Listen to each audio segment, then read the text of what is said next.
Good Erev Shabbos, everybody, from the Bayit.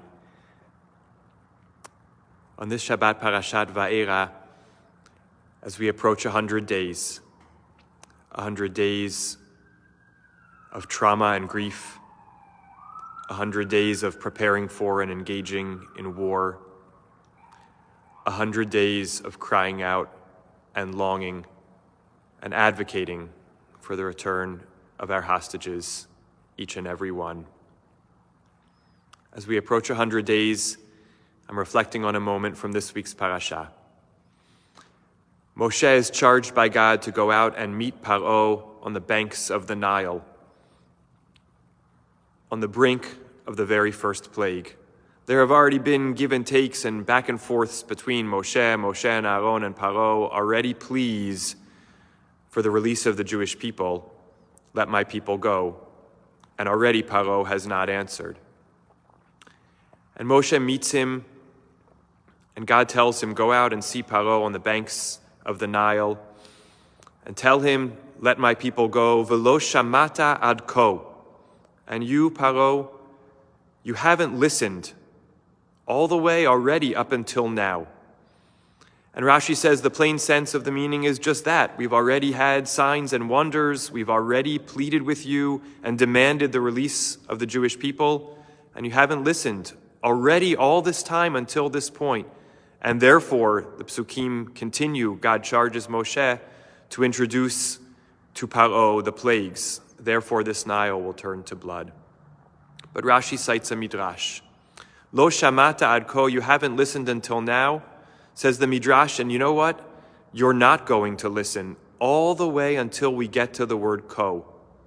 The word ko introduces makat bechorot, the plague of the firstborn, the 10th and final of the plagues, which begins, Ko amar Hashem kachatzot halayla. So says God, at midnight will I go out amongst the Egyptians and smite their firstborn.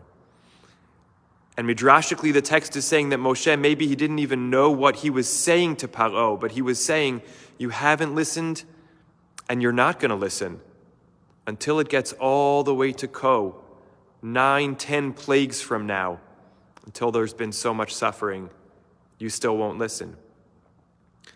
There's so much to think about, so many potential applications of this reality.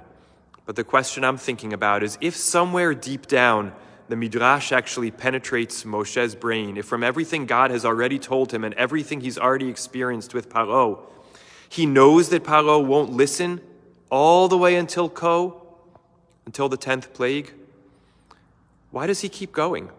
Why does he keep pleading? Why not just sort of somehow, if this counterfactual were possible, sit back and let the plagues be carried out until we get to the 10th and then Paro listens? There's a power in Moshe's plea. Even if he has a hunch or a wondering or somewhere a knowledge that it won't be heard, he has to do it for himself, for the Jewish people, for his relationship with God. There are so many advocacies, so many tefillot, so many cries that we don't know if they'll be answered, that we have a hunch that they won't be answered in the way we want them to be. We still cry out. Even if we know that the deliverance, the Yeshuah, the salvation might not come until Ko, way down the line. Maybe it won't come then either, and it will come at a cost. Even still, we don't wait till that Ko. We keep calling, we keep davening, we keep pleading, we keep crying. And so may we continue for whatever it is, whether having to do with the current moment of these 100 days of Medinat Yisrael and Am Yisrael, or in our own lives, for the things we're not sure when or what the answer we long for will come. We keep crying out. It matters to speak our voice, to speak out our tefillot over and over again. Shabbat Shalom.